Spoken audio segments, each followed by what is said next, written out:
72ാമത് ദേശീയ ചലച്ചിത്ര പുരസ്കാരം അല്പസമയത്തിനകം പ്രഖ്യാപിക്കുകയാണ്. മലയാളത്തിൽ നിന്ന് ഭ്രമയുഗം, മഞ്ഞുമൽ ബോയ്സ്, കിഷ്കിന്ധാകാന്ഡം തുടങ്ങിയ ചിത്രങ്ങൾ അവാർഡിനുള്ള പ്രധാന മത്സരത്തിലുണ്ട്. മികച്ച നടനുള്ള പട്ടികയിൽ മലയാളത്തിൽ നിന്ന് മമ്മൂട്ടി പരിഗണിക്കപ്പെടുന്നു. സായ് പല്ലവി, ആലിയ ഭട്ട് എന്നിവരുൾപ്പെടെ മികച്ച നടിയുടെ പട്ടികയിലും ഉൾപ്പെട്ടിട്ടുണ്ട്. സംവിധായകൻ ജയരാജാണ് 11-അംഗ ജൂറിയുടെ ചെയർമാൻ.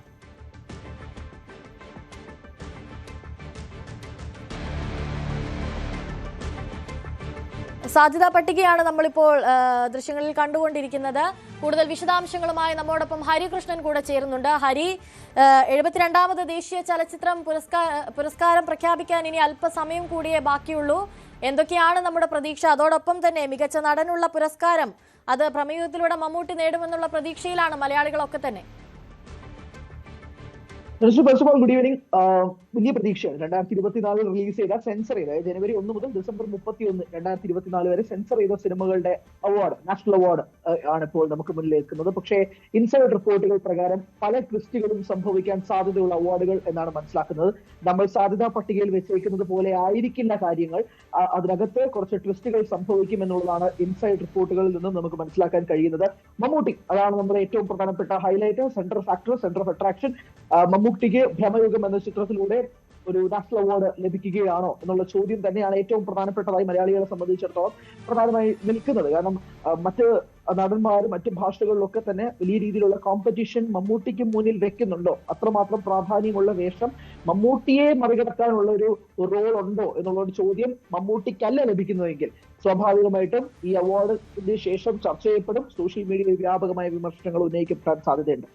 അതോടൊപ്പം തന്നെ നമുക്ക് ഏറ്റവും പ്രധാനമായിട്ട് ബക്ഷർ എന്ന സിനിമയും കൂടി ലാസ്റ്റ് മിനിറ്റിലേക്ക് വരുമ്പോഴേക്കും മത്സരത്തിനുണ്ട് എന്നാണ് മനസ്സിലാക്കുന്നത്. ഈ ബക്ഷർ എന്ന സിനിമ ഒരു നക്സൽ സ്റ്റോറിയുമായി ബന്ധപ്പെട്ടുള്ള സിനിമയാണ്. സുദീപ്തോ സെനാണ് ഈ സിനിമയുടെ സംവിധായകൻ, അദാ ശർമ്മയാണ് ഈ സിനിമയിലെ നടി.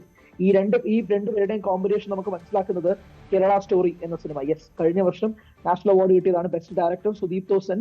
ഇതേ സിനിമ ഇപ്പോൾ വലിയൊരു ടൈറ്റ് കോമ്പറ്റീഷൻ കിട്ടുന്നുണ്ട് എന്നുള്ളതാണ് മനസ്സിലാക്കുന്നത്. അങ്ങനെയാണെങ്കിൽ മികച്ച സംവിധായകനായിട്ട് സുദീപ്തോ സെൻ രണ്ടാമതും നാഷണൽ അവാർഡ് കിട്ടുമോ എന്നുള്ളൊരു ചോദ്യം ഒരു ഭാഗത്ത് നിൽക്കുന്നുണ്ട്.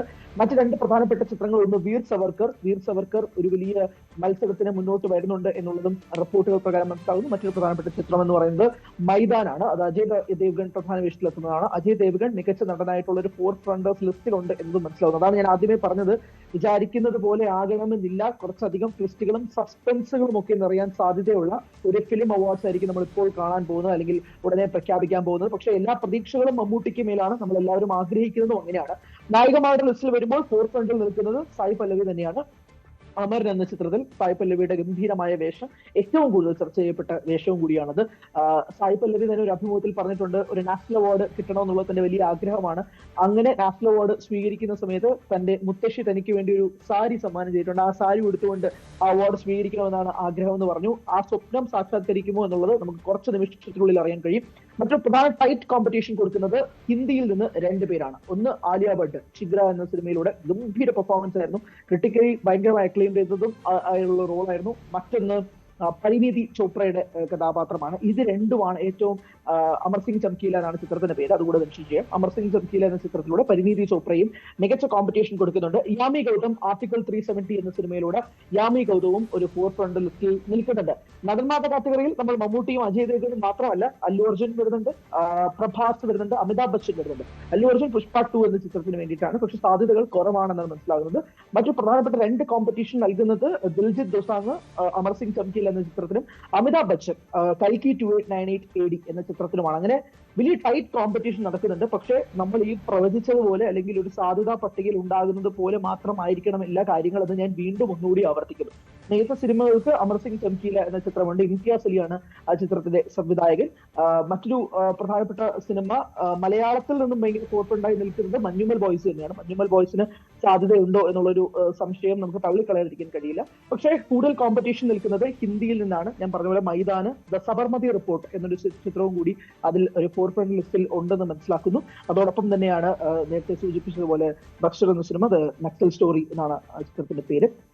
വീർ സവർക്കർ എന്ന ചിത്രവും ഒരു കോമ്പറ്റീഷൻ നിൽക്കുകയാണ്. അതിലെ പ്രധാന വേഷം കൈകാര്യം ചെയ്ത രൺദീപ് ഹൂഡയും മികച്ച നടനുള്ള ഒരു കാറ്റഗറി ലിസ്റ്റിൽ വന്നിട്ടുണ്ട് എന്നത് മനസ്സിലാക്കുന്നു. രൺദീപ് ഹൂഡയാണ് അതിൽ സവർക്കറിന്റെ വേഷം കൈകാര്യം ചെയ്തിരിക്കുന്നത്. രൺദീപ് ഹൂഡയും സാധ്യതാ പട്ടികയിലുണ്ടെന്ന് മനസ്സിലാക്കുന്നത്. ഞാൻ പറഞ്ഞല്ലോ, ലാസ്റ്റ് മിനിറ്റ് നമ്മൾ ജൂലൈ 3 അവാർഡ് എന്ന് കരുതിയപ്പോൾ ഉണ്ടായിരുന്ന ലിസ്റ്റ് അല്ല ഇത്. മൊത്തത്തിൽ മാറി മറിയുന്നുണ്ട് എന്നും മനസ്സിലാക്കണം. അതും കൂടി ഒരു പ്രധാനപ്പെട്ട ഒരു പോയിന്റും കൂടിയാണ്. അങ്ങനെ മികച്ച നടനായി, മികച്ച നടിയായി, മികച്ച സിനിമകളിൽ നമ്മൾ സംസാരിക്കുമ്പോൾ മികച്ച സംവിധായകരുടെ പട്ടികയിൽ ഇംതിയാസ് അലി ഉണ്ട്.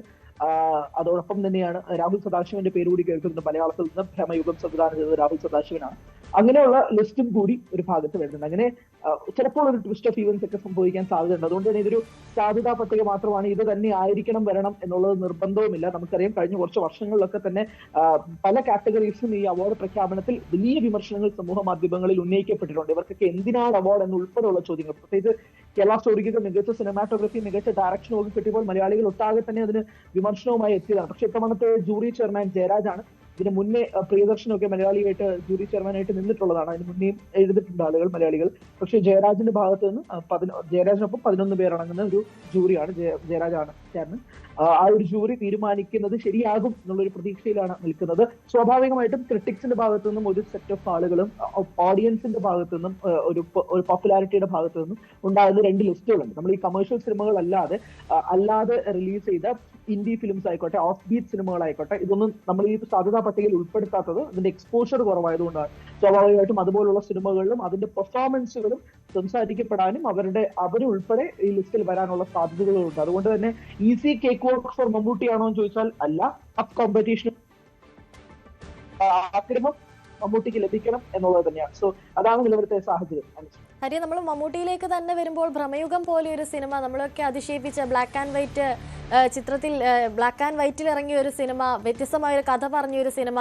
അപ്പോൾ ഹരി നേരത്തെ പറഞ്ഞതുപോലെ ഈ സാധ്യതാ പട്ടികയൊന്നും ഇപ്പോൾ കണക്കിലെടുക്കേണ്ട ആവശ്യമില്ല എന്ന് പറയുമ്പോഴും മമ്മൂട്ടിയെ പോലെ ഒരു നടൻ അഭിനയിച്ച അത്രയും വ്യത്യസ്തമായൊരു സിനിമയ്ക്ക് എന്തുകൊണ്ടൊരു മികച്ച നടനുള്ള പുരസ്കാരം ലഭിക്കാതിരിക്കുന്നു, അഥവാ കിട്ടിയില്ലെങ്കിൽ എന്നൊരു ചോദ്യം കൂടി അവസാനം ഉയരാൻ സാധ്യതയുണ്ടാവുമോ?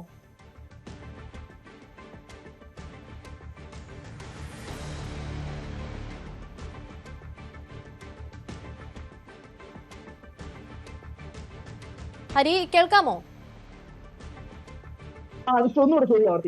ഹരി, നമ്മൾ മമ്മൂട്ടിയിലേക്ക് തന്നെ പോകുമ്പോൾ ഭ്രമയുഗം പോലെ ഒരു സിനിമ, നമ്മളൊക്കെ അത്രത്തോളം അതിശയിപ്പിച്ച, ഇന്റർനാഷണൽ ലെവലിലൊക്കെ അത്രത്തോളം തരംഗമായി മാറിയ ഒരു സിനിമ കൂടിയാണ്. സംവിധായകനാണെങ്കിലും ആക്ടേഴ്സ് ആണെങ്കിലും ഒക്കെ അത്രയധികം പരിശ്രമിച്ച് അത്ര നല്ല രീതിയിൽ അഭിനയിച്ച് വെച്ചിട്ടുള്ള ഒരു സിനിമ കൂടിയാണ്. അതിൽ ഹരി നേരത്തെ പറഞ്ഞതുപോലെ ഈ സാധ്യതാ പട്ടിക ഒന്നും പരിഗണിക്കപ്പെടാതെ അതിലൊരു വലിയ മാറ്റം ഉണ്ടായേക്കാമെന്ന് ഹരി പറഞ്ഞു. അങ്ങനെയെങ്കിൽ ഈ മികച്ച നടനുള്ള പുരസ്കാരം മറ്റാർക്കെങ്കിലും പോയി കഴിഞ്ഞാൽ അവസാനം ഇത്ര നല്ലൊരു സിനിമയ്ക്ക് എന്തുകൊണ്ട് കിട്ടിയില്ല, അല്ലെങ്കിൽ ഇത്ര നല്ലൊരു അഭിനയത്തിന് എന്തുകൊണ്ട് കിട്ടിയില്ല എന്നൊരു ചോദ്യം അവസാനം വരാനുള്ള സാധ്യതയുണ്ടല്ലോ. നമ്മളിപ്പോ കഴിഞ്ഞ 2-3 വർഷങ്ങളെടുത്ത് നോക്കിയാൽ പോലും പല അവാർഡ്സും നീതി ഉണ്ടായിരുന്നതാണോ എന്നുള്ള ചോദ്യങ്ങൾ വളരെയധികം ആളുകളുടെ ഭാഗത്ത് നിന്ന് ഉയരുന്നുണ്ട്. ഇത് സ്വാഭാവികമായിട്ടുള്ള ചോദ്യമാണ്. നമ്മൾ മമ്മൂട്ടിയുടെ പെർഫോമൻസ് കൊണ്ട് നമ്മൾ അമ്പരന്നിട്ടുണ്ട്, ഞെട്ടിച്ചിട്ടുണ്ട്. അതുകൊണ്ട് തന്നെ മമ്മൂട്ടിക്ക് നാഷണൽ അവാർഡ് കിട്ടണം എന്നുള്ളൊരു ആഗ്രഹം ഉള്ളിലുണ്ടെങ്കിൽ പോലും ഒരു വലിയ കോമ്പറ്റീഷൻ നടക്കുന്നുണ്ട്. അതൊരു വാസ്തവമാണ്. നമ്മളൊരു റീജിയണൽ ലാംഗ്വേജ് മാത്രമല്ലല്ലോ പരിശോധിക്കുന്നത്. ഇന്ത്യയിലെ തന്നെ പല സംസ്ഥാനങ്ങളിൽ നിന്നായിട്ട് പോകുന്ന അവാർഡുകളാകുമ്പോഴേക്കും നമ്മുടെ ആഗ്രഹം സ്വാഭാവികമായിട്ടും മമ്മൂട്ടിക്ക് ലഭിക്കണം എന്നുള്ളത് തന്നെയാണ്. പക്ഷെ ടഫ് കോമ്പറ്റീഷനാണ് മികച്ച നടന്റെ ഭാഗത്തുനിന്നും വരുന്നത്. അതുകൊണ്ടാണ് ഞാൻ വീണ്ടും ആവർത്തിക്കുന്നത്, നമ്മൾ പ്രതീക്ഷിക്കുന്നത് പോലെ ഒരു ലിസ്റ്റ് ആവണമെന്നില്ല. മമ്മൂട്ടിക്കുള്ള ഒരു സാധ്യത വളരെ കൂടുതലാണ്, ഇല്ലെന്ന് പറയുന്നില്ല. പക്ഷേ last minute twist and turns ഒക്കെ സംഭവിക്കാം. നമ്മൾ പ്രതീക്ഷിക്കാത്ത പലരും വരാം. ഇതൊക്കെ നമ്മൾ കഴിഞ്ഞ വർഷങ്ങളിൽ കണ്ടിട്ടുള്ള കാര്യമാണ്. സോ അത് വീണ്ടും ആവർത്തിക്കുന്നു എന്ന് മാത്രം. കാരണം ലാസ്റ്റ് മിനിറ്റിൽ നമ്മൾ പ്രതീക്ഷിച്ചതുപോലുള്ള സിനിമകൾ അല്ലാതെ മറ്റു ചില സിനിമകൾ കൂടി വന്നിട്ടുണ്ട്. അപ്പോൾ ആ ഒരു സാധ്യതയിലാണ് എങ്ങനെയാണ് കാര്യങ്ങൾ എന്ന് നമുക്ക് ഒരു കൃത്യമായ പ്രഡിക്ഷനിലേക്ക് എത്താൻ കഴിയാത്തത്.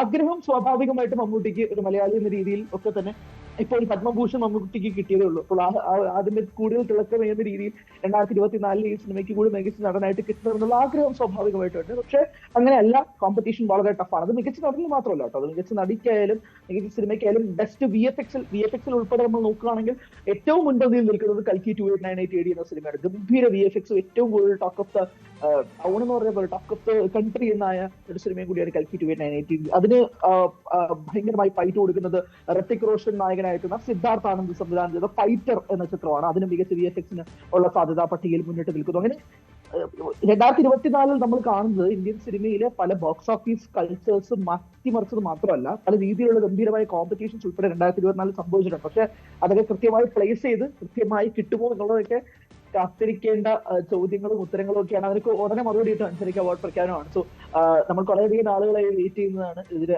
ആരായിരിക്കും അർഹൻ എന്നത് സംബന്ധിച്ച്. പക്ഷേ ഫിംഗേഴ്സ് ക്രോസ്, എല്ലാവരും മമ്മൂട്ടിക്ക് വേണ്ടിയിട്ടാണ് ആഗ്രഹിക്കുന്നത്. അങ്ങനെ സംഭവിക്കട്ടെ എന്നുള്ള ഒരു മലയാളി എന്ന രീതിയിൽ നമ്മൾ എല്ലാവരും ആഗ്രഹിക്കുന്നതിനേക്കാൾ അപ്പുറത്തേക്ക് പറഞ്ഞതുപോലെ തന്നെ മമ്മൂട്ടിക്കല്ല കിട്ടുന്നതെങ്കിൽ പകരം ആരും അതിന് ഇത്രയും മികച്ചൊരു പെർഫോമൻസ് ഉണ്ടായിരുന്നു എന്നുള്ള ചോദ്യങ്ങളൊക്കെ സ്വാഭാവികമായിട്ട് സോഷ്യൽ മീഡിയയിൽ ഉയരും. നമ്മൾ കഴിഞ്ഞ വർഷങ്ങളിൽ ഇതുപോലെ എത്രയോ ചോദ്യങ്ങൾ നമ്മൾ ചോദിച്ചാണ്. പല കാറ്റഗറിയിലും നമ്മൾ ചോദിച്ചിട്ടുണ്ട്, ലൈവിൽ നിന്നുകൊണ്ട് തന്നെ ചോദിച്ചിട്ടുണ്ട്. അപ്പോൾ ഇത്തവണയും അത് ഉണ്ടാവുമോ ഇല്ലയോ എന്നതിനെ പറ്റിയൊന്നും അറിയില്ല. എന്താണ് ജയരാജനെയും കമ്മിറ്റിയുടെയും മനസ്സിലുള്ളത്, അതെന്തായിരിക്കും എന്നുള്ളത് നമുക്ക് കുറച്ച് നിമിഷത്തിനുള്ളിൽ അറിയാൻ കഴിയും.